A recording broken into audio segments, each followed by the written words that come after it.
Hello दोस्तों, आप देख रहे हैं डीएलवी न्यूज़। हम बात करेंगे देश दुनिया की तमाम 25 काम की और महत्वपूर्ण बड़ी खबरों के बारे में। तो आप इस वीडियो को अंत तक जरूर देखें। कमेंट में ये भी बताएं ये वीडियो आप किस शहर राज्य से देख रहे हैं, और अभी तक आपने चैनल को सब्सक्राइब नहीं किया तो कर दीजिए और बेल आइकन को भी प्रेस कर लें ताकि सही समय पर सही खबरें आपके पास सबसे पहले पहुँचें। तो चलिए नजर डालते हैं आज की तमाम बड़ी खबरों पर।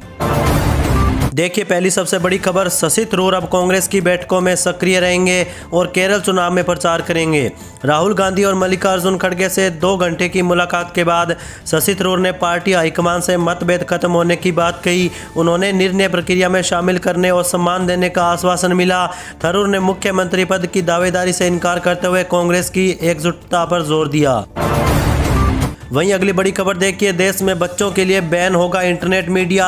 हाल ही सर्वे में चौंकाने वाली बातें सामने आई। दरअसल आर्थिक सर्वेक्षण 2025-26 ने बच्चों में बढ़ती डिजिटल लत पर गंभीर चिंता जताई। रिपोर्ट के अनुसार इंटरनेट मीडिया और ऑनलाइन प्लेटफॉर्म बच्चों के मानसिक स्वास्थ्य, पढ़ाई व सामाजिक जीवन को प्रभावित कर रहे हैं। सरकार ने उम्र सत्यापन और सुरक्षित डिजिटल उपकरणों को बढ़ावा देने की सिफारिश की। ऑस्ट्रेलिया जैसे देशों में प्रतिबंध लागू है, जबकि भारत में भी जागरूकता बढ़ रही है।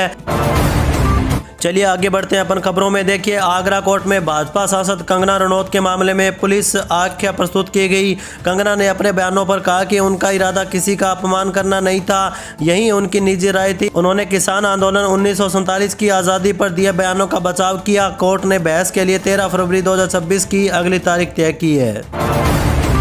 वहीं देखिए दोस्तों, भारत सरकार बांग्लादेश में अल्पसंख्यकों पर हो रहे मामलों की लगातार निगरानी कर रही है। राज्यसभा में विदेश मंत्रालय के राज्य मंत्री कीर्ति वर्धन सिंह ने बताया कि भारत ने इस मुद्दे को ढाका के अधिकारियों के साथ कई बार उठाया। भारत की अपेक्षा है कि बांग्लादेश की अंतरिम सरकार इन घटनाओं की गंभीरता से जांच करे और दोषियों को न्याय के कटघरे में लाए। प्रधानमंत्री और विदेश मंत्री ने भी इस विषय पर चिंता व्यक्त की। इसी के साथ अगली बड़ी खबर देखिए, ट्रांस यमुना क्षेत्र के विकास को गति देने के लिए बोर्ड की पहली बैठक में 728 करोड़ रुपए की परियोजनाओं को मंजूरी मिली। मुख्यमंत्री रेखा गुप्ता की अध्यक्षता में हुई बैठकों में सड़कों, ड्रेनेज और जल भराव जैसी समस्याओं के समाधान पर जोर दिया गया। मानसून से पहले इन मुद्दों को प्राथमिकता से हल करने के निर्देश दिए गए ताकि लोगों को बेहतर बुनियादी सुविधाएं मिल सके। वहीं अगली बड़ी खबर देखिए, उप मुख्यमंत्री सम्राट चौधरी ने बाल श्रम को अभिशाप बताते हुए बिहार को अगले 5 वर्षों में बाल श्रम मुक्त बनाने का लक्ष्य रखा। उन्होंने कहा कि सरकार गरीब बच्चों को मजदूरी से निकालकर शिक्षा से जोड़ेगी। पटना में आयोजित एक कार्यशाला में विभिन्न विभागों और संगठनों ने बाल श्रम रोकथाम, उन्मूलन और पुनर्वास पर चर्चा की। पुलिस को बाल श्रम कराने वालों पर सख्त कार्रवाई करने का निर्देश दिया ताकि हर बच्चा स्कूल जा सके। चलिए आगे बढ़ते हैं अपन खबरों में। देखिए, कानपुर में 2027 की जनगणना की तैयारियां शुरू हो चुकी है। यह पहली बार पूरी तरह डिजिटल होगी, जिसमें नागरिक स्वयं अपनी जानकारी भर सकेंगे। पहला चरण 22 मई से 20 जून तक भवनों की गणना के लिए चलेगा, जबकि दूसरा चरण फरवरी 2027 में जनसंख्या आंकड़े जुटाएगा। इस जनगणना में 33 बिंदुओं पर जानकारी मांगी जाएगी और 13,089 कार्मिक तैनात किए गए हैं। यह देश की 16वीं और स्वतंत्रता के बाद 8वीं जनगणना होगी। वहीं अगली बड़ी खबर देखिए, संसद में पेश आर्थिक सर्वेक्षण 2025-26 रिपोर्ट के अनुसार हिमाचल प्रदेश को जीएसटी राजस्व में भारी कमी का सामना करना पड़ रहा है, जिससे राज्य की आर्थिक चिंताएं बढ़ चुकी है। मौजूदा वित्त वर्ष में जीएसटी से प्राप्त राशि में उल्लेखनीय गिरावट दर्ज की गई। रिपोर्ट में राज्य घरेलू उत्पाद की वृद्धि दर में भी कमी बताई गई है। हालांकि प्रति व्यक्ति आय बढ़ी। मुख्यमंत्री सुखविंदर सिंह सुक्खू ने इस मुद्दे पर केंद्र से राहत मांगी। इसी के साथ अगली बड़ी खबर देखिए, योगी सरकार ने पूर्वी पाकिस्तान से विस्थापित 99 हिंदू बंगाली परिवारों को कानपुर देहात में बसाने का फैसला किया। ये परिवार मेरठ की मवाना तहसील में झील की भूमि पर अवैध रूप से रह रहे थे।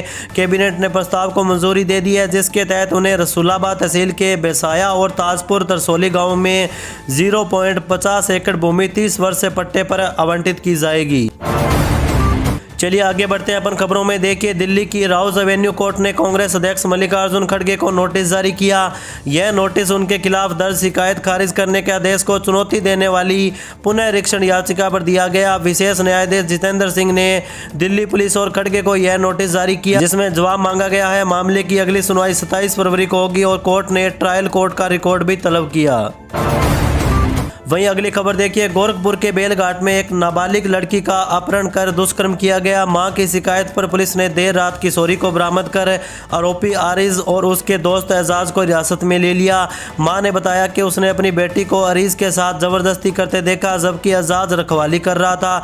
पुलिस ने मामला दर्ज कर लिया और आगे की कार्रवाई कर रही है, हालांकि मेडिकल होना अभी बाकी है। चलिए आगे बढ़ते हैं अपन खबरों में। देखिए, बिहार का आगामी 2026-27 बजट 3.80 लाख करोड़ रुपए का होने का अनुमान है, जो पिछले बजट से 19% अधिक होगा। यह विकास, रोजगार सृजन और प्रति व्यक्ति आय बढ़ाने पर केंद्रित किया जाएगा, जिसका आधार 7 निश्चय 3 है। सरकार का लक्ष्य अगले 5 वर्षों में 1 करोड़ नौकरी और 2030 तक प्रति व्यक्ति आय दोगुनी करना होगा। राजस्व जुटाना एक बड़ी चुनौती बनी हुई है।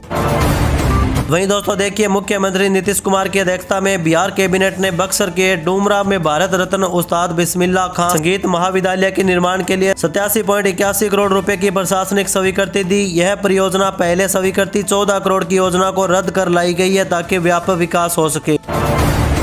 चलिए आगे बढ़ते हैं अपन खबरों में। देखिए, अमेरिका ने अपने नागरिकों को पाकिस्तान की यात्रा न करने की सलाह दी।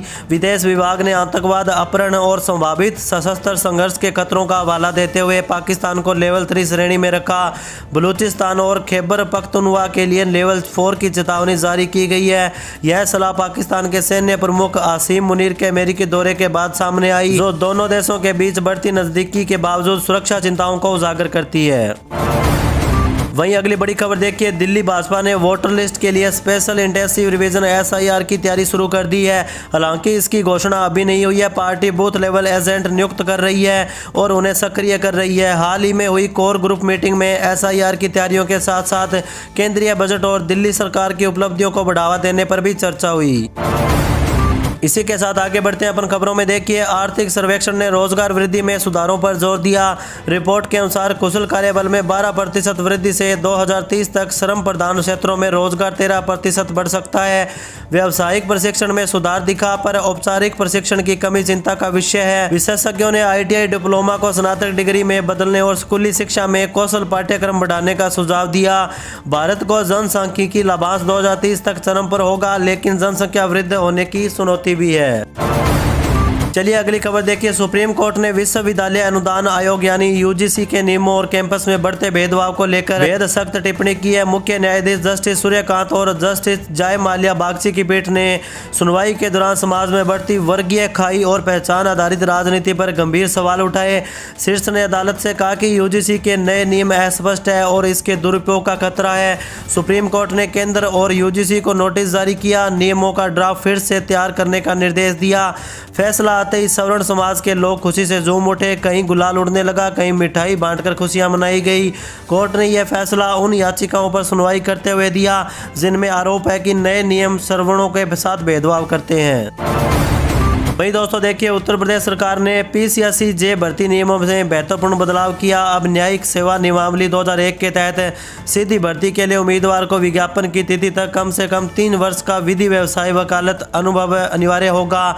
यह संशोधन सुप्रीम कोर्ट के निर्देश और उच्च न्यायालय की संस्तुति पर किया गया, जिसका उद्देश्य न्यायिक सेवा की गुणवत्ता और पारदर्शिता बढ़ाना है। वहीं अगली बड़ी खबर देखिए, प्रधानमंत्री मोदी ने आगामी बजट में रिफॉर्म एक्सप्रेस को गति देने और मैन्युफैक्चरिंग सेक्टर को बढ़ावा देने के स्पष्ट संकेत दिए। यूरोपीय संघ के साथ मुक्त व्यापार समझौते के बाद भारतीय वस्तुओं की बढ़ती मांग को पूरा करने के लिए विशेष प्रावधान हो सकते हैं। उन्होंने विपक्ष को समाधान पर ध्यान देने की सलाह दी और युवाओं के लिए कौशल विकास पर जोर दिया, जिससे भारत वैश्विक मैन्युफैक्चरिंग हब बन सके। देखिए, बजट 2026 से पहले देश के किसानों को PM किसान 22वीं किस्त 2026 का इंतजार है। हालांकि बजट से किसानों को बड़ी उम्मीद है। इस बार वित्त मंत्री निर्मला सीतारमण प्रधानमंत्री किसान सम्मान निधि योजना को लेकर बड़ा ऐलान कर सकती है। देश के 9 करोड़ से ज्यादा किसानों को मोदी सरकार बड़ा तोहफा दे सकती है। PM किसान की सम्मान राशि को 6,000 से बढ़ाकर 9,000 रुपये तक किए जाने की उम्मीद भी जताई गई। दरअसल 2024 में संसद की स्थायी समिति ने इस योजना के पैसों को बढ़ाकर 12,000 करने की सिफारिश भी की थी। किसान संगठन भी समान राशि बढ़ाने की मांग कर रहे हैं। चलिए आगे बढ़ते हैं अपन खबरों में। देखिए, केंद्रीय गृह मंत्री अमित शाह ने शुक्रवार को असम के दौरे में कांग्रेस को निशाने पर लिया। अमित शाह ने असम की दूसरी राजधानी डिब्रूगढ़ में नई विधानसभा की आधारशिला रखी। इसके बाद उन्होंने कहा कि चाय की राजधानी को अब नई आर्थिक ताकत मिलेगी। उन्होंने हिमंता बिस्वा शर्मा की तारीफ करते हुए पूछा कि फिर से बीजेपी की सरकार बनाओगे या नहीं। उन्होंने कहा कि बीजेपी सरकार असम के विकास के लिए काम कर रही है। अमित शाह ने कहा कि हिमंता बिस्वा शर्मा ने डिब्रूगढ़ में नई विधानसभा बनाने का ऐलान किया था। पहले भी कांग्रेस के समय घोषणाएं होती थी, लेकिन वे घोषणाएं अधूरी रह जाती थी। अमित शाह ने डिब्रूगढ़ को असम की पहचान बताया। उन्होंने कहा कि यहीं से पूरे देश और दुनिया में असम की चाय की खुशबू फैली। केंद्रीय गृह मंत्री अमित शाह ने डिब्रूगढ़ में नई असम विधानसभा भवन की नींव रखी।